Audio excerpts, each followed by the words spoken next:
Genderful would like to acknowledge the indigenous peoples and unceded lands that the producers, hosts, and guests live and have dwelt upon. Today, we honor the Coast Salish, Sewee, and Santee lands. We honor the elders, the human, plant, and animal ancestors of these lands, and celebrate the living descendants of these peoples. May all beings tend these lands for the goodness of the next 7 generations and beyond. Content warnings for this episode include transphobia, mental health discussions, dysphoria, feeling disconnected from one's body, and mentions of COVID-19.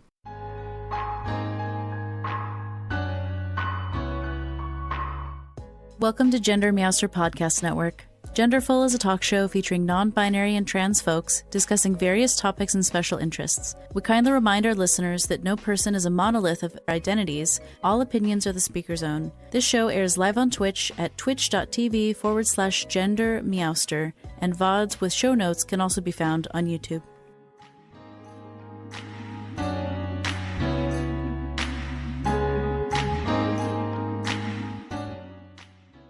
Hi everyone, I'm GenderMeowster. I use they, them pronouns. I'm going to let my co-host and then my guest introduce themselves. My name is Atlas Phoenix and I use they, them pronouns. I'm Faelan and I also use they, them pronouns. Well, what do you look at that? Is that like, what do you call that? Like a dice? Is that like, what is it? Like a natural 20? Double sixes? A natural 20? It sounds like a fair hand. 3 of a kind. I like that. I have the strangest... A royal flush. A royal flush. I'm going to write that down. They pronoun hat trick. I mean, you got to be they. It's gonna be they. Someone would write that song. I'm going to write it right now while you're talking. Oh, no. It's got to be them. It's got to be them. Yes. Okay. Anyway, onward. So this is the first time that Atlas and I are hosting together. You've heard me host a lot. You've heard Atlas host a few times. But sometimes. Now you get like all the of Doublemint twins. That's what happens when you put the 2 of us together just in a Zoom room of pranksome non-binary beings. As we prance gaily forward, of course. Exactly. Yes. Ransom, I love that. It's a great phrase. I also love it very much. Melody appreciates that we're both wearing plaid. You know, we called each other. What are you wearing? I'm wearing this. Show me a picture. Okay.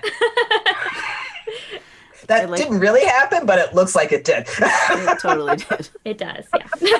I'd like to congratulate all of us on wearing blue. Yes. That's right. Blue is beautiful. It is. It's beautiful, in fact. Oh, no, you didn't. Okay. So clearly this is a very pun-friendly space. Yes, drop your puns in chat, please. Thank you. So yeah, first of all, before we get rolling too hard on the interview itself, I would like to acknowledge it's Indigenous Peoples Day. If you type land in the chat or look in the show notes, you can find this super cool website called native-land.ca, and you can actually go figure out what indigenous lands you might possibly be occupying. Also, especially in honor of Indigenous Peoples Day, this is a great day to go pay your rent to the indigenous peoples on whose land you live on. For example, in Seattle, they have a website called Real Rent Duwamish, and you can give the Duwamish tribe money. You can do it monthly. You can do a one-time donation, whatever. So I just want to invite everyone to take a minute to maybe go look up what tribes or bands live in your area, and if there's any way that you can give them money today or any day, really. But there's just a special impetus because it's Indigenous Peoples Day. Some people like to celebrate the colonizer holiday, which is Columbus Day, but heck Columbus. I have stronger words, but they're not YouTube safe, so we're just going to go with heck Columbus. Wait, it's Columbus Day? I forgot about that. That's convenient. That's why a bunch of people have the day off, with people with 9-to-5 bank holiday observing jobs. Is it really Columbus Day? It is. It's also Canadian Thanksgiving. So anyways, but you know, we're just The indigenous people are reclaiming Columbus Day. Yes. They're decolonizing the colonizer holidays. So it's Indigenous Peoples Day. Heck. Wonderful. Nice. It's a great day to give Wonderful. indigenous people your money. Go do it right now. Go If you do are it. indigenous, thank you for being here. Yeah, thank you. You don't owe anybody any money. We should just forgive all your debts. That's my opinion. Okay, anyways, back to the show. So, yeah. Yay. Yay. All the things. So, Faelan, thank you so much for joining us. Thanks for rescheduling from last week. It was such a cacophony of life happening. Primarily, my wife's surgery got moved up a week, and so my whole plan about people covering for me while she was recovering from surgery got totally messed up. Ooh, How is I she remember doing? that. She's doing well. She's doing really well, actually. Today's our second wedding anniversary, so happy anniversary. Congratulations. Happy Transphobia. anniversary. Yeah. All right. Love. She's at this very moment she's soccer momming. She's driving our youngest to dance practice. So we're gonna go see a film after the show tonight as our celebration. It'll be cute. So that's why I was Fantastic. available to host the show today. Originally that was just gonna be Atlas, but then life happened some more, and here we are. Here we are. Yeah, Here we it's are. good. It's wonderful. All right. Do you So, want to ask do you the want first to ask? question? I was going to Atlas? ask you, but okay. All right. Okay. Phelan, this is question number 1. Are you ready? I It sure hope this is. is not a quiz. It is actually, but don't Oh, worry no. about it. No, it's you know It's this open book. answer. It's open. It's book. open book. You know this answer. What can you tell us about Queer to Help? See? Yeah, that's great. There you go. All right, so if you're not familiar, Queer to Help is my YouTube channel. And the aim of that channel is now to kind of investigate the different political issues and like controversies and things that affect the queer community. But that wasn't really how it started really at all. Originally, the idea was to look at how different NPOs and NGOs were serving our community to help address various issues that the community is facing. All right. Where are you located, like generally? Are you in the States? Are you in Canada? How are you? I am in Japan. You're in Japan. Yeah, Okay. hello. All right. All right. And would you like to talk more about what it started as and how it evolved into what it is now? Sure. So, in order to do that, I'm going to talk about why I'm in Japan. Okay. Sounds great. As we all know, March 2020 was a big time for a lot of us. My partner and I were living in California, and I was working on my second master's then.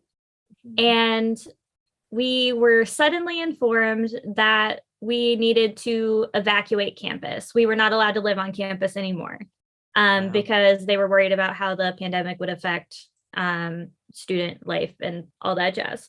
Mhm. So we basically fled back to his hometown here in Japan of Kikuma. It's a very small town in rural Ehime on one of the the 4 main islands. Mhm. And it was pretty isolating, honestly. Not that we weren't all isolated during the pandemic and the lockdown and all that, but Right. more isolating because while I am communicative in Japanese, I am not sure that I would say that I'm fluent. And so even under the best of circumstances, it can be pretty difficult making friends and stuff here and connecting to the community, like the LGBTQ plus community is really, really hard, even in cities, let alone out here where I am. So I started the channel really hoping to connect with the community and like talk to people about things I was still adjusting to experiencing because I came out as non-binary in October 2019. Okay. So I guess it's been about 3 years. Congratulations. So I thank you. So Congratulations. it was a real struggle, especially the first year, kind of adjusting to what that might mean for me and unlearning and relearning things. And yeah, Can you talk a little bit basically, more about that? sure. Like whatever you'd like to share. Yeah. So this is gonna sound maybe a little out there, but I realized that I was non-binary while reading a syllabus for a class. There was a section in one of our syllabi that said, like, this class is like prioritizing using affirming language. And so we need to use the names and pronouns that are appropriate for you. And if these change at any point in time, please let the professor know. And something about reading that clicked something on in my brain. And I was like, I don't have to be she, her. Mm-hmm. Wow. And within like 24 hours of that, I was like, oh no, they, them fits better. That's it. Like, Mm-hmm. and I quickly started transitioning from there. And initially that involved a phase of getting rid of everything feminine for some reason. And that I don't think that that needs to be part of everyone's journey. I'm not even 100% sure that it needed to be part of mine, but it felt like the most natural thing to do at that time and the most comfortable thing to do. So yeah, I got rid of all of my bras and replaced them with like sports bras. I bought a binder, which was really uncomfortable, not a good fit for me personally. Literally and longevity wise. Yeah. Yeah. So it was, that was its own struggle, like the internal stuff too, trying to figure out to what extent I wanted to be open about that, talking to people about it, actually transitioning my pronouns in an academic setting and not being sure what that would look like or how people might respond to it. And yeah, it was, I was also just not very confident in it when I first started. Okay. I didn't see it modeled around me really at all. And so I told people that I was transitioning and that I would start using they, them pronouns. And I said something like, it doesn't need to be all at once. Like, we'll get used to using they, them pronouns, and found that that was actually a huge mistake, because what people interpreted that to mean was that I wasn't very serious about changing my pronouns. And so they just kind of used she, her as they wanted rather than moving to what I wanted them to use. So it's kind of a misunderstanding of what the expectations were. I thought what I was communicating was I want to be patient and like give you the space to learn how to do this because I'm also new to these pronouns, and that's not how people received it. I understand. Yes. Okay. All right. That's a beautiful experience. It seems like you had a good bit of like highs, but definitely some lows, and that's powerful. So congratulations on making that decision for yourself. Thank you. For clarifying what your needs are. That must be empowering for you. And so that's fantastic. I think that's beautiful. Yeah, I was I was pretty fortunate too. I was attending a liberal arts university, and so there were some non-binary people around that I was able to check in with after kind of finding this about myself. And especially because I was applying for PhDs around that time, I did not know how to go into that process as a non-binary person. I wasn't really sure how people would react to that because academia can be a pretty conservative space. That's right. Yeah, so I went on to one of our university groups and asked about whether we had any non-binary professors within the university, and a fellow non-binary student actually, and this was great of them to do. They asked why I was asking because they were concerned about the well-being of those professors and like them being outed in such a public forum.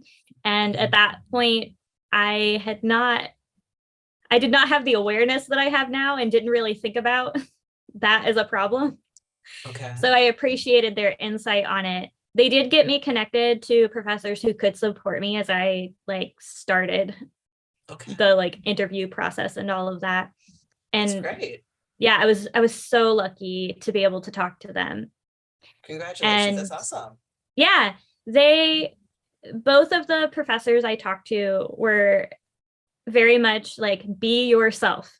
Okay. Like, don't, I get that you are worried about being in this space and it being conservative, but you need to remember that PhD programs are as much about you, like, enjoying the experience and you being there so you can learn as it is you adjusting to what being an academic is. That's great. And yeah, that was so helpful because I was really nervous about, like, what if I wear the wrong clothes or people interpret my presentation this way or that way. And having that feedback from people that were already in that space was so helpful. That's fantastic. What would you say for you, that we'll move on to the next thing here.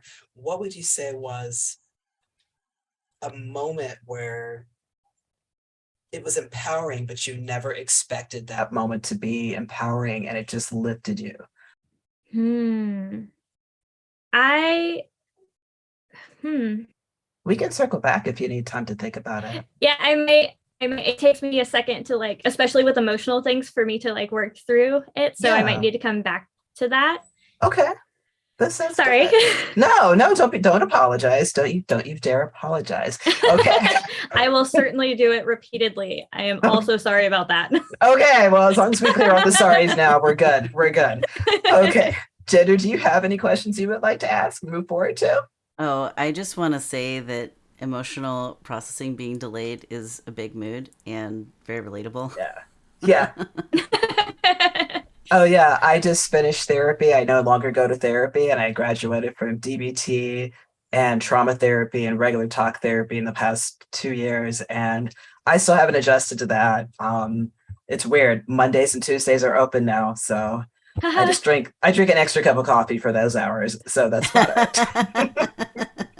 I guess that's how I'm celebrating. Therapy. Right. That's not real medical advice. Please go to actual therapy if you need Disclaimer. Yes. Don't you go out and get a whole big bags of beans and make your coffee unless that's what you do. This is what I do. But that's what I do. Thank you, Pumpkachoo, for contributing. Nice. Oh my gosh. Pumpkachoo. Pumpkachoo. Gotta get them all. Yes. Gotta get them all. It's Halloween. So cute. So cute. Faelan, can you point to anything in your like youth that indicated you might be trans or gender diverse in the future? Like, were you like a girly girl or like some other flavor of adventure? I don't know. I'm curious. I have thought about this question so much in preparation for this. I actually talked to my dad about it this weekend because okay. As a very little kid, I was a girly girl, but I'm not sure if that was something that was put on me or something that I was doing autonomously. Mm-hmm. Gotcha. But as an elementary schooler up until high school, I was not good at conforming to those expectations of like what a girly girl was and like what I should be wearing and all of that. And I think really my relationship to my gender is most obvious in my relationship to my hair. Okay. I understand that. As a kid, my mom loved doing our hair. I was one of 3 daughters, and she treated us like dolls a lot of the time. And I did not enjoy that experience. But when she did do that, I let her do it because she enjoyed it.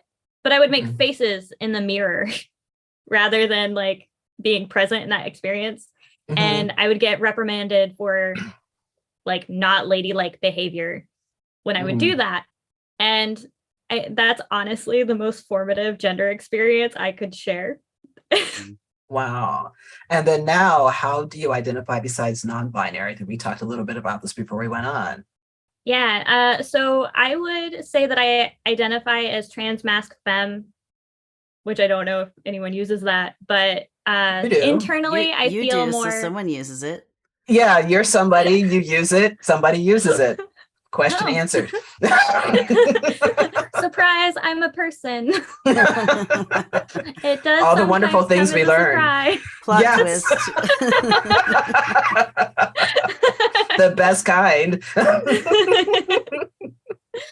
Yeah, but for me, what it means is more like internally or relationally, I feel more masculine, but I like to present in a way that's maybe more conventionally feminine. Like I still love makeup.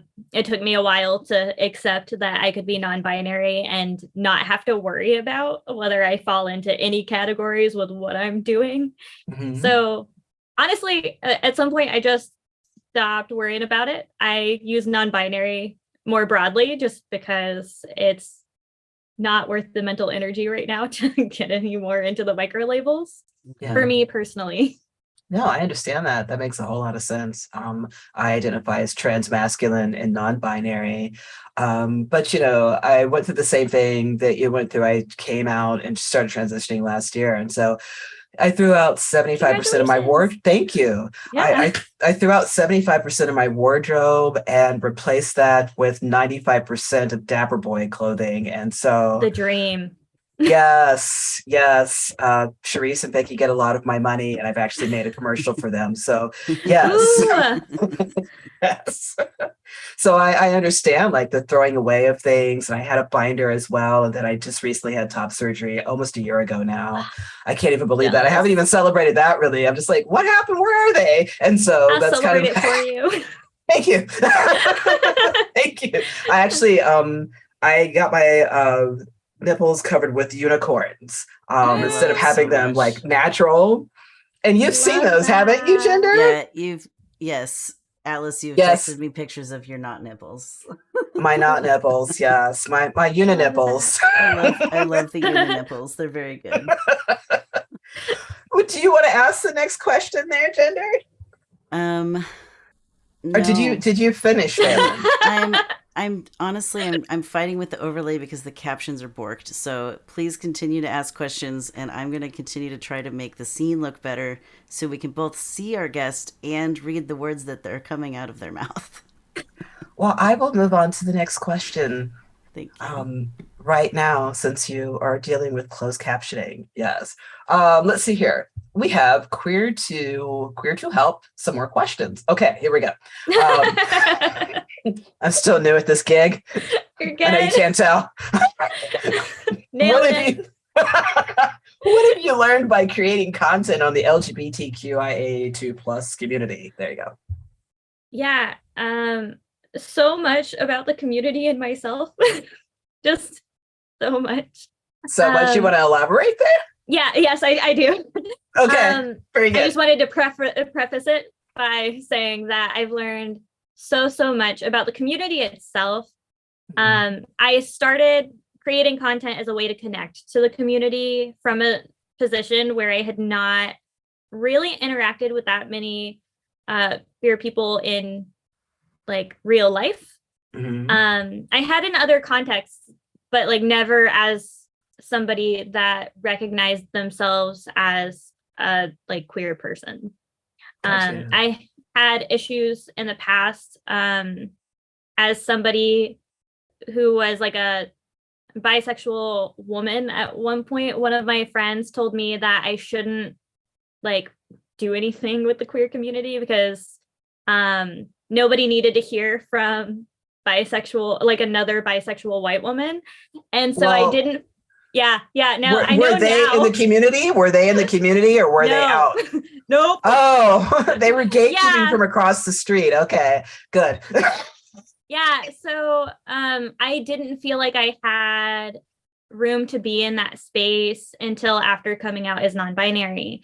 And then at that point, we were in lockdown and it was hard for me to connect with the community. So that's why I started the channel, right? Well, The thing about being part of the queer community kind of suddenly is you just don't know so much stuff. Like there are just so many things you don't know. Yeah. And so the way I handled some of the topics early on, I don't know that I would do that now. And part of it came from a like defensive stance where I had spent so much of my life being questioned as a bisexual person. And that, like, I felt really conflicted coming out as a non-binary person and having people tell me, like, bisexual means that you're attracted to men and women. So where does that even put you? And so I dealt with those topics in a way that I was not prepared to do. Yeah. I was like, I don't feel comfortable identifying as bisexual now because this is the feedback I'm getting. Not that I think that no one should be able to identify that way, more just that because of all the feedback I was getting, I felt really insecure in that identity, where now I don't feel like it should have weighed on me at all to have people comment that, like, bisexuality is this and pansexuality is this.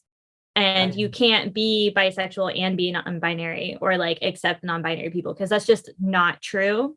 No, and I want everyone to know that that's not true. You can identify as bisexual and non-binary. The history behind bisexual is not at all exclusionary, and we need to stop preaching that it is. Like, that's that's outrageous. It's just not acceptable. It's outrageous. Yes, and it's unacceptable. Yes, at the bottom of that. Absolutely. Do you moderate comments on your channel? Yes. And I felt so conflicted about that for such a long time. Can early on. Why? So first of all, I see the comment section as a space of learning. And so I wanted people to be able to ask their questions and like engage with that in an authentic way. And I've seen how other people got a lot of really negative feedback for their moderation of comments, and how people saw that as them like not opening space for people to communicate their ideas. And I wanted people to feel safe, like asking questions if they were appropriate, you know? Yes.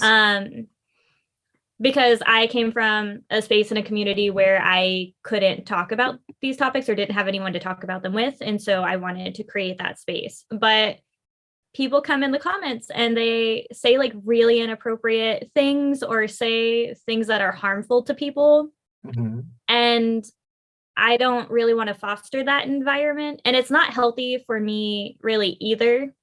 Right. So I ultimately decided that there are circumstances where it is appropriate to delete the comments. Like if it is harmful to me or the community.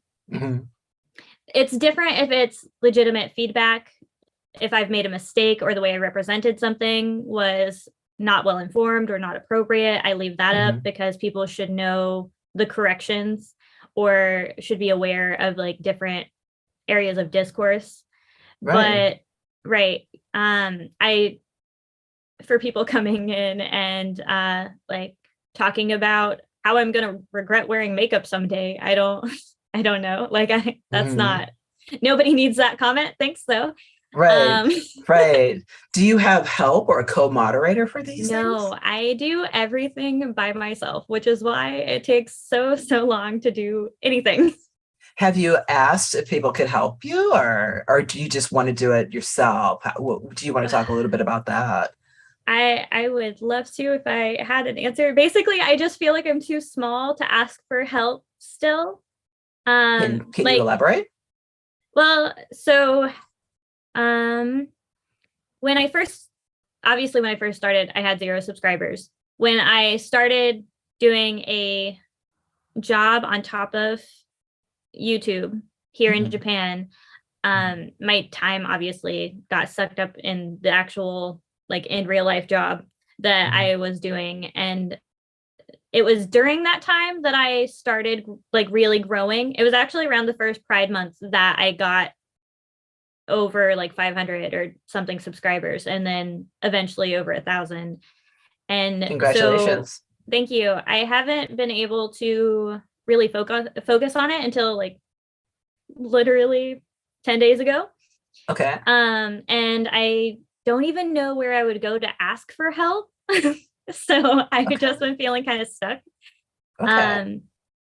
Yeah, but I love the idea of having help and I want to grow into that at some point. I just don't know how to go about that. Okay. Well, thanks for sharing that. Yeah. I do have another question for you. Do Sure. you ever go live, or do you just do pre-recorded? No.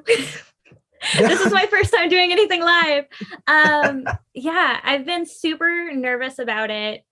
And even with like video initially, it was super scary to see that people could see how I am as a person, how I exist. Hmm. Because like a picture is so easy, right? You can Yeah. stage it and it's an instant and then it's over. And that's like, you can curate it, everything's great. And it's so much harder to do that with video Right. that it was really intimidating for me to start a channel to begin with, Yeah. because I Gotcha. just didn't know if I could do that. And now Mhm. here we are doing live things and even less control involved here. Mhm. So it's Yeah. exciting and also very scary. Yeah. Yeah. Yeah. That sounds like a great place to be. And Jenna, you had some follow-up questions? Yeah, mostly I just have encouragement for you, Faelan. Like, so I started this channel 2 years ago on Twitch, a little over 2 years ago now. And it was like me and my best friend. And so mostly I was streaming and my one friend would watch and we'd like hang out and talk and whatever. Um, and as time Aw. went on, like folks started sticking around and being regulars and what have you. And so, I have the benefit of not only having a channel where I can be live, but I have a Discord server. And so people would join the Discord and kind of hang out. So then I could actually get a hold of viewers, audience members, whomever, like after the show, if I wanted to talk to them or whatever. And so, like, over the last couple of years, there's been all of this, like, getting to know each other and friendship building and what have you, that's been really lovely and wonderful. And, like, I got to a point where I was just honest with my audience. I was like, look, like, I'm doing this streaming, content creating stuff full time. I'm exhausted. I'm sleeping 4 hours a night because there's so much to get done. Just the startup, like getting all of your devices installed, like getting the Discord server configured well enough so that it's like got all the accessibility and security features that we want, in addition to like all of the different types of fun community spaces and all the role menus and all of it. It was just like so many things. And that same best friend, that friend's name is Mirami. You've probably seen her around. Mirami, like, was helping as best they could, but also like she has a job that she does that's not this. And so, there's only so much time that other people can give. But as time has gone on, and I did a big, like, if you go look in my highlights, I have like a 24-minute video where I talk about how grateful I am for all the help I've received from the community. And like, I don't have a huge community, right? But the people that do show up really value the space that we curate collectively. And I wonder if it's possible that there are folks that really love your channel and the content that you make, that they want to help out, not because you have thousands and thousands of people, but because like they believe in what you're doing. Like you really just need a little squad of people who are passionate about what you're doing, who want to support you in that process. I'll add that I've put pieces in place that as the channel grows and as the income grows, everyone makes more money. Like we've got our mod appreciation day that happens every month. That's coming up this Thursday. And they get tips, and the tips are split evenly amongst the mods and the other like people who contribute to the show. And so, or the shows rather, we have multiple. But I have just tried my very best to just be humble and honest about my needs with my community.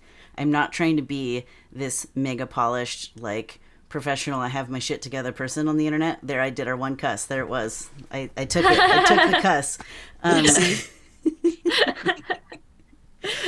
But just being upfront about where I'm at, like spoon wise and all of it.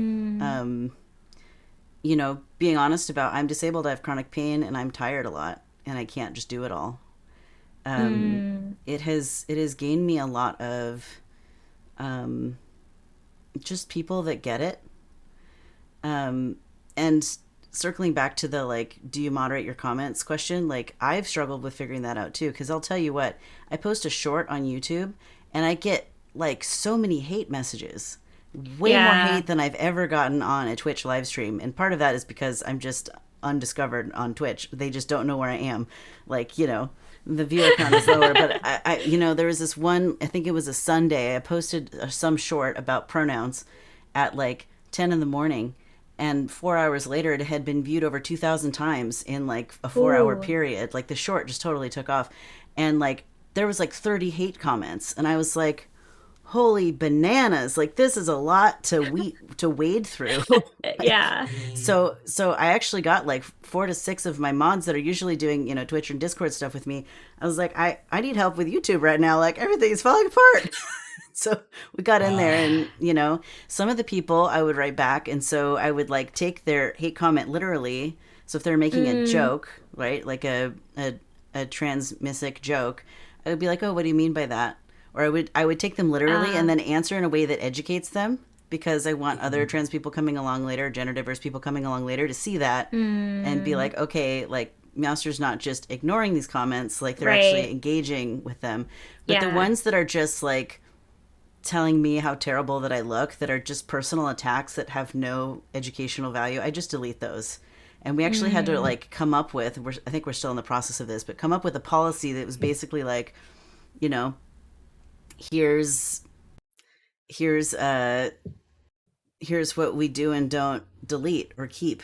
Because I agree with you that there needs to be accountability, right? That it's valuable to have accountability and to have discourse about these topics when it's in good faith. But so often, especially in the shorts, I feel like people are just swiping through, and if you look at the analytics, it's like 90% are just people from looking through their shorts reels. So I'm getting everyone, right? I'm getting like cis bro, white cis man bro who's just here to watch like clips from people's first person shooter games, and they're like, WTF is this like gender content in the middle of my gun clips? Like, you know, they're not looking for me, so then they get mad. Although sometimes I will tell the trolls, like, thanks for commenting and engaging with my content. It helps more people see it. It's like the trolls are accomplishing the opposite of what they think they're accomplishing. I don't say that, but that is some of the feeling I get for some really of loud. Them, where it's like, thank you so much.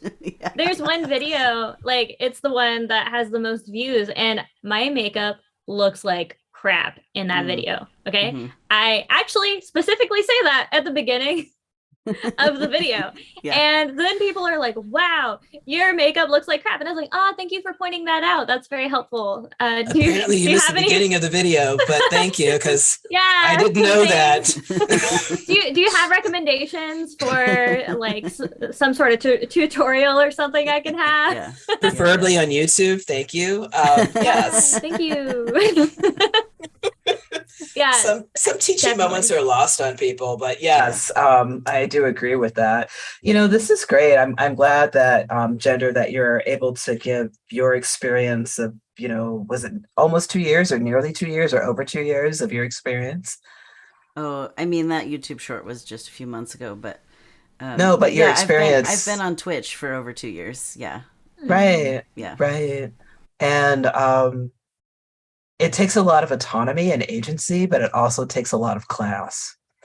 And I'm just thankful just hearing your story, how you really, your true self really shines in those areas of conflict and crisis where you're able to engage and extract their pettiness out of them so that they can actually learn. Because at the end of the day, we want a decrease on petty behavior and more about growth. Yeah. And sometimes you have to have those difficult conversations with people that just want to attack you all day. Yeah. You know. Yes, definitely. Okay. So where are we at? Do you have any other questions? Gender? We're at 7:28 now. Yeah, we are. I'm just thinking about curiosity about how to build a community or a portion of your community, Faelan, that's like offline. Like, how do you have a squad that shows up for you that's not when you're live? Because it's one thing to show up in someone's YouTube comments. It's another thing to like have an ongoing rapport and connection with folks. And it sounds like Discord is a great way to go. I do like that platform. I don't know how common it is for YouTubers to have Discord servers. Maybe it's common. I don't know.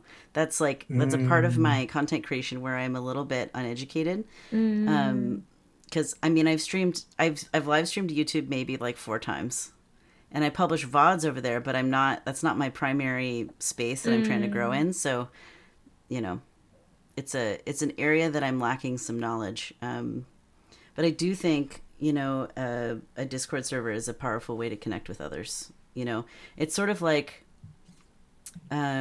people talk about owning your mailing list. Like Twitch and YouTube can say a lot of things about what you can and can't say, and they can decide, they can take your channel away, they can do all that stuff. But like owning your mailing list is a thing. So if your mailing list is a Discord server, a literal email list, like a physical mailing list, whatever, like there's something as a content creator in a world where you could get deplatformed. You could lose your social media like profile, whatever. Like you lose all this content you've spent all this time making, and I don't think they give you a chance to back it up. They just nuke it. It's just gone. And so, you know, in a world where like the laws are every day a new transphobic law is introduced, at least in the United States. I don't know what it's like in Japan. If you have anything to weigh in about what trans rights are like in Japan, I'd be curious to hear about that. But in a world where, especially right now, the Republican platform is primarily like, let's dunk on trans people and people with uteruses. Like, you know, it's a stressful time to be in this country. Yes. Down. And figure some of that stuff out.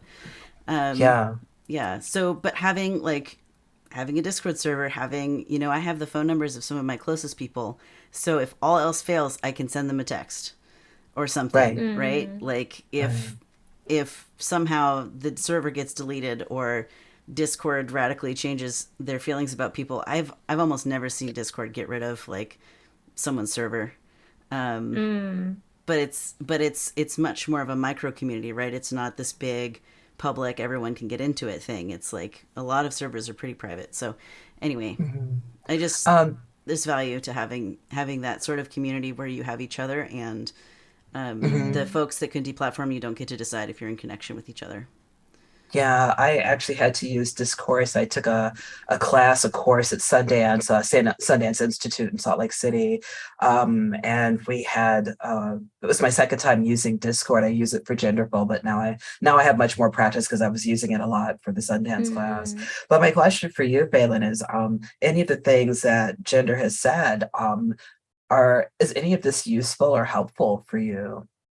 Of course. Yeah. I really appreciate all of Gender's insights on all of that. I feel like I'm still not like my content a lot of times, besides people that I know in real life, doesn't get consistent viewership, I guess.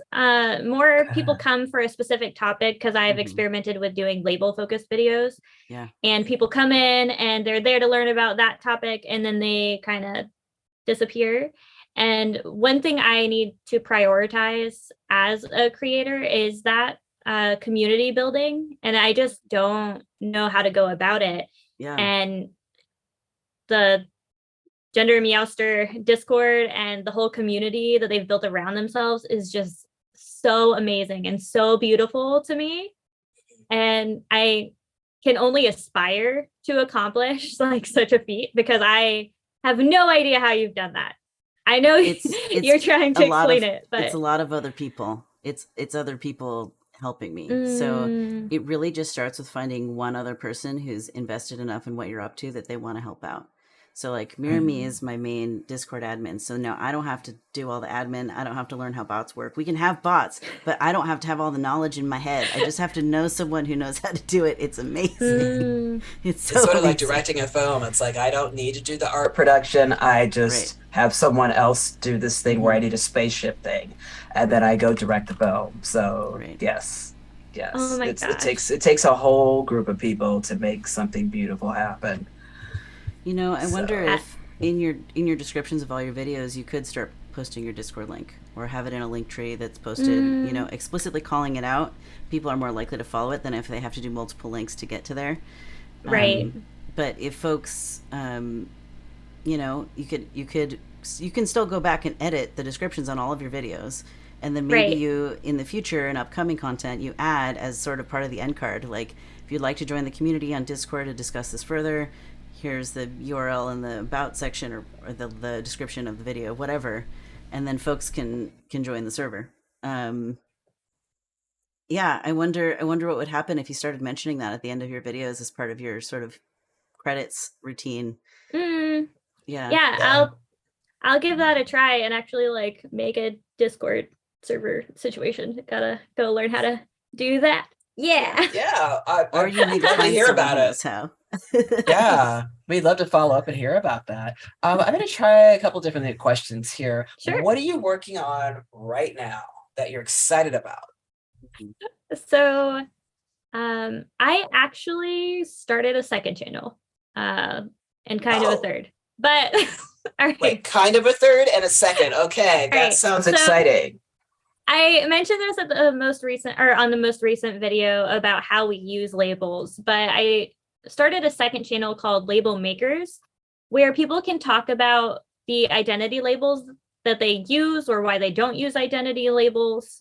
So there's kind of a podcast sort of, or not podcast, but like an interview interaction content aspect to that, in addition to like sort of deep dives into what different identity labels mean and how they've come to mean those things, and how like it might be different than what we think based on what the word literally says.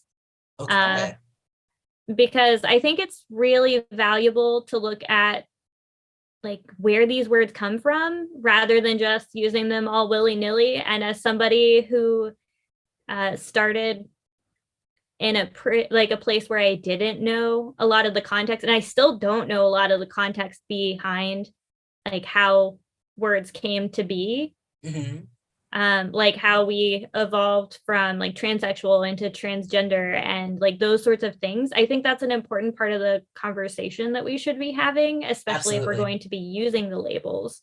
Absolutely. And I actually, by watching Genderful, I was introduced to the podcast Stealth, right? It's a great show. It's amazing. Yeah. And I love those folks. They're wonderful. Right. Yeah.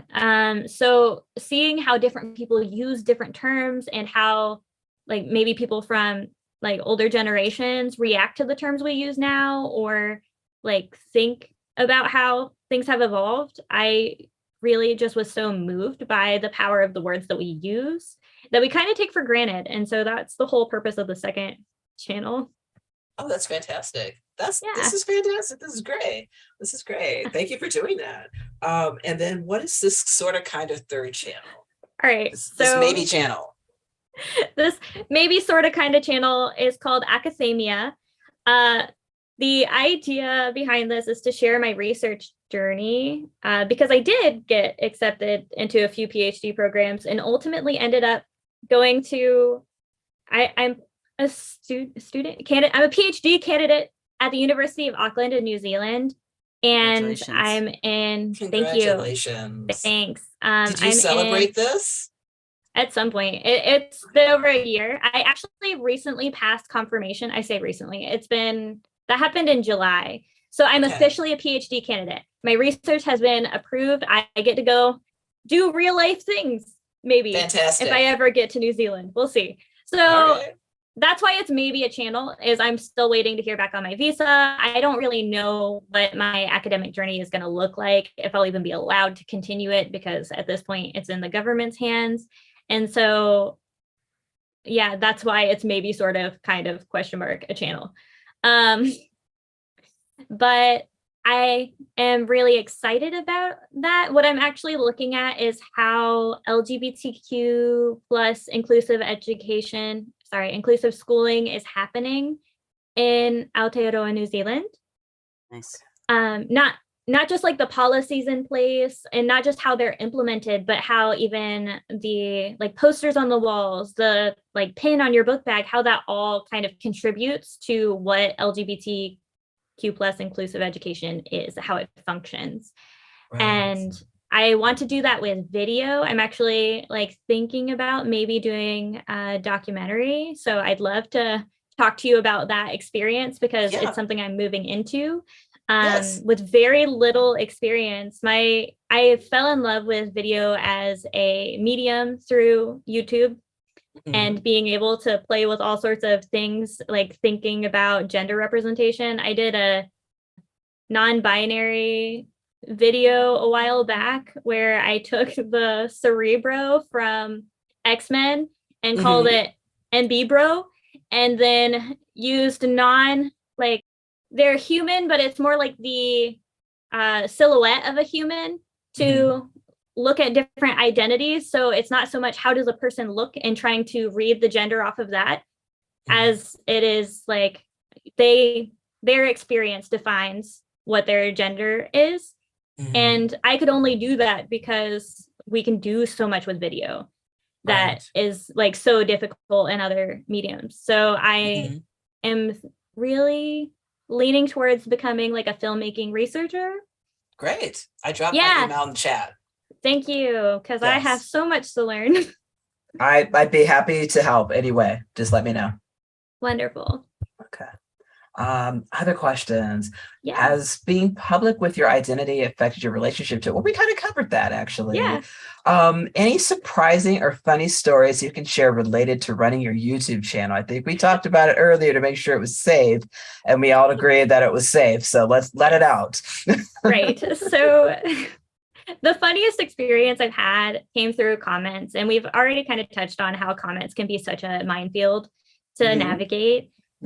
I have loved that it has, like, my comment sections, especially on label oriented videos, have been a place of like learning and conversation about like, this is my experience and what do you think this means for my identity, while I encourage people to really like do your research on your own and define it for yourself. Don't put that, like, don't let people put that on you, because it's way more empowering if you go and like find it for yourself and really resonate with the identity.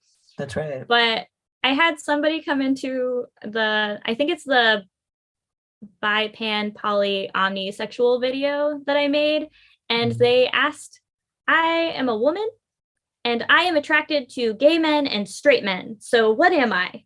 And I'm like, whoa. I don't know. I don't know your experience. I don't know if like this, like what that means for you exactly, but it sounds like maybe you're straight though. Yes. I don't know. I mean, I don't know either. It sounds like this individual is on their journey, as they should be, and they get to figure it out for themselves. And and that's, it's beautiful actually, because at least they're willing to question think their about attraction. And to think about it, and so everybody, it's different strokes for folks, everybody. And that's why it's important, to not cancel bisexuals or cancel, people that identify as, transmasculine femme. Like I recently read something, it was a question in a server thing, I think it was Fandom. And this individual said, I'm transmasculine, can I still be a lesbian? And, people were like, no, actually, technically, blah, blah, blah, blah, blah. And so I jumped on and I said, you can be whatever you want to be, all in caps, and you don't have to adhere to floating textbook definitions of who you are. And that's imperative. It's so important. Another video I made early on for Queer to Help was about they, them, he, him lesbians, actually. And like, I think that that's valid, because people do or use different pronouns for different reasons. And so just let people do what they want or need to do. Right. Yeah, that's very much my it's interesting, because I keep thinking about like what I've been saying for the last like nearly 2 years. It's about you, but it's not about you. Right. And when you can discern the difference, you're well on your way. And that's really it. That's all I could think of. There are some concluding questions. Gender, would you like to jump in? There's like 3 other questions also. We're getting AMA questions from the chat. Oh, sweet. Great. Yeah. I can't see that. Can you ask those questions? Yeah, I can. Thank you. Sorry that I've been fighting with all the technology so hard today. It's above We average appreciate all the amount work of you're doing. Yes, technological we appreciate overload. you. So it's all good. So we have a question from the chat. I'll start with that one. So Melody asks, do you ever get any flack for having the word queer in your channel name from folks who still see queer as a slur? Also, is that a reason that YouTube might be demonetizing you because they don't like that word either and it appears in your channel name? Oh, I'm actually not sure about that. I don't have enough watch hours to be monetized. Yeah. That's why I don't make any money right now. But I haven't caught any flack on the channel for that. When I was researching a video about queer incarceration, I went to a social work Facebook group and asked about whether or not people had resources for queer incarceration. And I caught so much flack then because they were like, how dare you use that term? I'm like, wait. It's not even like that, guys. Like, Wow. I'm here as somebody who thinks that we need to be talking about this. And no, I'm not using this as an offensive in an offensive way. I actually like identify as queer now because for me it's simpler to just accept that I don't need to fit in a box. So blah. No boxes. Thank you. Yeah. So no, I haven't actually caught any flack any flack for the channel name yet. I do think that I've been in situations where I went on a channel or like a live stream where I was asking for advice and wasn't called on because queer is in the channel name and people might feel uncomfortable saying it. I think that might be a thing that happens. I don't have 100% proof, but it seems like that may be the case. And I hadn't really thought about it on a monetization like level. So thanks for pointing that out, Melody. Yeah.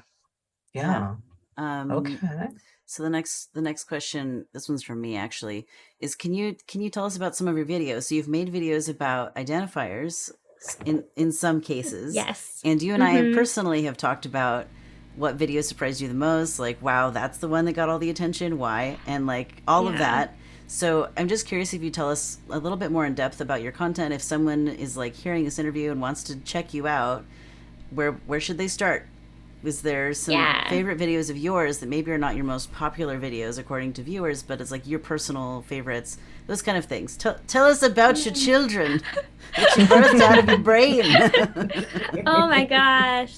So again, like the idea behind the channel was to do like a topic. So at the beginning of a month, make a video about one of the issues facing the community. So I did one on like queer homelessness and another one on queer incarceration and LGBTQ plus inclusive education. And then for the following weeks for that month, I would cover an NPO or an NGO that addresses that in various areas. And I had so much fun learning about what's out there because we do have so many resources and so much help available to us. And it's just not talked about enough. It's not easy to access. There's not a specific place to go to look for it. And so I enjoyed making a lot of that content. And one of the organizations, History Unerased, is an organization that works on bringing LGBTQ plus inclusive education into schools in the US, at least. And they reached out to me after seeing my video because they were so surprised and excited to see that I had gone like so much in depth. They reached out and said that it sounded like I was there when they were creating it because of how I represented their mission and their approach. And I got to have a one-on-one with one of the founders of the organization to like really see what they're doing. And it was so cool and exciting. That's fantastic. Do you remember the number And the name of that particular show for our viewers? So they can it's History Unerased. The name of the organization is basically the title. Okay. But that one went pretty well, I guess. It was the first one to actually bike. It only has like a couple hundred views, I think, but at the time when I made it, that was a lot for me. Yes. So that was really exciting. And then my most recent video is something I'm really proud of because that and the homosexual persecution during the Holocaust video that I made for January to honor Holocaust Remembrance Day. I did a brief documentary this year, and then to like look at how that happened and why it's more like it affected gay men more than it affected like lesbians, for example. And that was I'm enjoying that content more than the label-based content as it's functioning on Queer to Help right now, personally. Okay. All right, this is all fantastic. I have one question here. I got the server questions. What topics, we just covered it, what topics get more engagement than you thought? Well, yeah, what topics got more engagement than you thought? Oh my goodness. Boy, do the label content, like the identity-based content, gets so much more engagement, so many more views, and it makes perfect sense. I totally understand why that happened. I wish it were not necessarily the case, because I think that the political issues, like I did one on housing discrimination that queer people face, like I want those kinds of things to do better, but I understand why they don't see the same views as the like what is bisexuality content. Right. Okay. All right. Thank you, Gender. I just got your message. Okay. What would you like to do next, Gender? Is there anything else, Faelan, about like your content specifically, or even about your gender history that we haven't already talked about that you'd like to make sure we touch on before we wrap up today? Yes, if it's okay. Yeah, please. Yes. I kind of have a bone to pick, I guess, with this idea that identity is a stable, static thing. Can we please talk about that? Thank you. Yeah, I Discourse. yes. Because I think it's a problem that there's such an emphasis for, especially like as a trans person, to come to like a doctor's office and to say, I've always identified as this thing, and so please give me the medicine so that I can become that thing, where like it's fine if that's not always the case. Like, you change as a person. We learn and grow so much as people. Yes, that it's ridiculous to me that we would assume that you needed to always have been anything. I am also kind of bothered by the like phase conversation. Like, it's not just a phase. Totally. Like, for a lot of people, it's not just a phase, but for some people it is, and I don't think that's a problem. Like, if it's something you need to experience, you're a changing person. That's right. Experience it. I mean, you're not a monolith. Right. That's right. Right. We say that at the beginning of the show.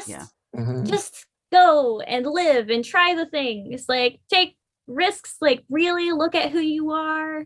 Nobody needed my advice, but this is how I feel. But it's true though. I mean, I've been on that journey for 2.5 years of therapy with like, like I'm going to turn 52, hopefully in a few weeks. And, like tomorrow's not promised. So I'm just like, I got up this morning. It's great. It was a stressful day, but I did get up. And so my plan is to get up tomorrow morning. But like, like I had to go through that as well. And not just around gender, but just around who I am as a spiritual person. And, I'm not just transitioning genders. I'm transitioning spiritually. And also I don't feel, because I say that spiritually, it's like, I'm not transitioning. I'm just going home to my natural habitat as a spirit. And once I start to think about that, then I realize, and support, in order to transition, you just have to say it. You don't need the hormones. You don't need the surgery. And some people can't do the hormones, and some people can't afford the surgery, and they live in states or countries that they can't have this access. But does that make them any less trans? Does that make them any less important or valuable? Absolutely not. Absolutely not. Yes. So I just needed to get that off of my chest. Thank you for creating that space to talk about it, because really. Well, thanks for sharing that. We appreciate it. I do, at least. Yes. Yes. What has been your experience with gender euphoria? I love this question. Me too. Okay, so as I mentioned before, my relationship to my gender is apparent in my hair. Just okay. So so that's not gender euphoria. I'm getting there. So okay. When I came out as non-binary, I went and got half my head shaved, like all the way down. Ooh. And that, like, I don't even care how it looked to other people. So much euphoria in that moment. I felt so much joy. Like, it's so freeing. Mm-hmm. But the other, I don't know. I feel like it's so representative of my gender experience, because in the process of doing that, the hairstylist was like, "Are you sure you want it this short? Are you sure you want it like up to there? Are you sure this is a good idea?" And here, listen, okay, listen. My husband takes me to the hairstylist here, and I was recommended this person because they will do what you want. Like, they will cut it down short enough. That's a problem here, where they will decide that it's not feminine enough, and so they won't cut it all the way down. That's whatever. So I go to this person, and he's done a great job both times, but both times he's also specifically asked my cis male partner, "Is it okay that she cuts her hair like that? Is that okay? Because it's a cultural thing." It? Right. Yeah. And so it's still just like, whoa. Like, all right. So we're going to get you to New Zealand. Yes. Yeah. Oh my gosh. Yeah, it's been such an interesting experience. And I've been very, very fortunate to have a partner. Even before I came out as trans, he said to me one day, "I would love you even if you were a man." And I thought that was the weirdest comment at the time. Mm-hmm. But like, nobody asked you to? Like, what? And then I kind of did. So there's that. And he's delightful. He's a cat human more than anything. We actually talked about his gender yesterday, and I was like, "Have you like thought any more about it?" And not that I'm like pressuring him to do anything. I'm just like, because he feels very nonchalant about the whole thing. About gender, and so or about he was like, being "I don't know, versus a cat. Cat person seems fine." Cat person. Okay, alter humans are real. We did a whole episode about alter humanity. Alter humanity. There you go. That's a real thing. Yeah.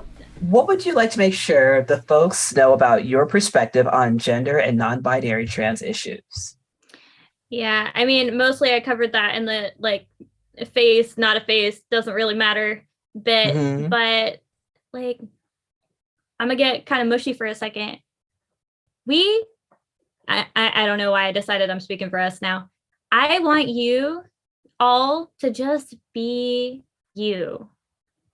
Don't even worry about it. If having a word to describe your experience works for you, great. If it doesn't, also great.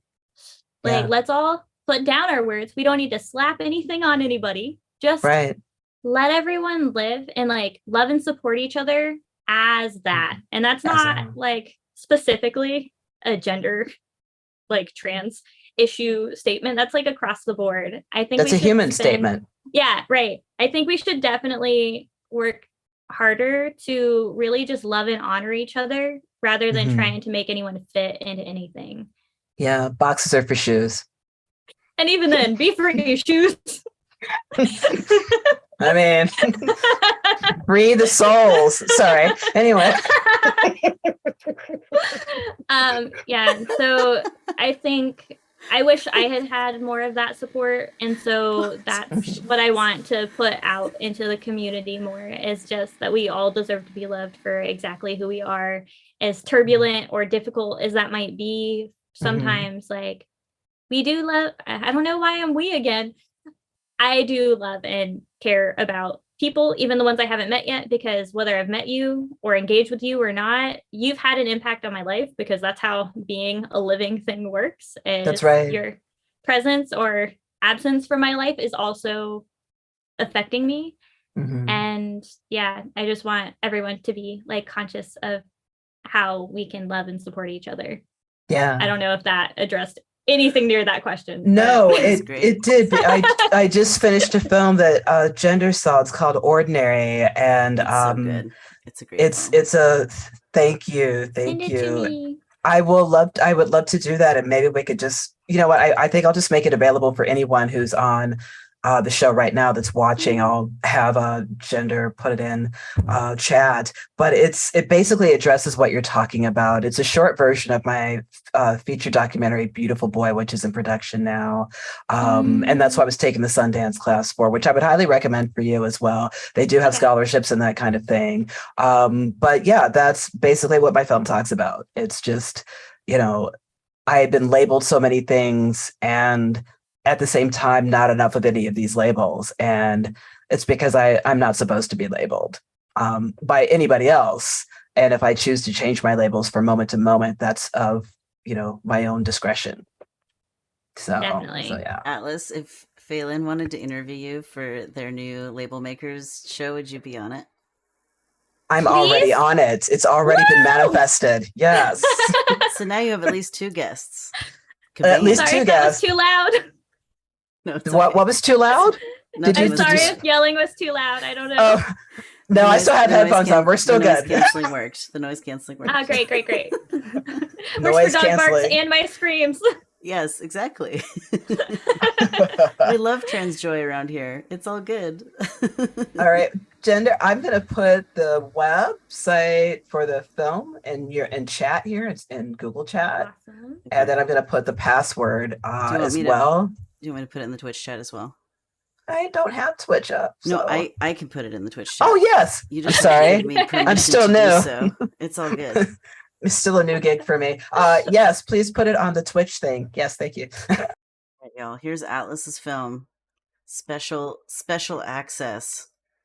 Yes. It's a wonderful film, y'all.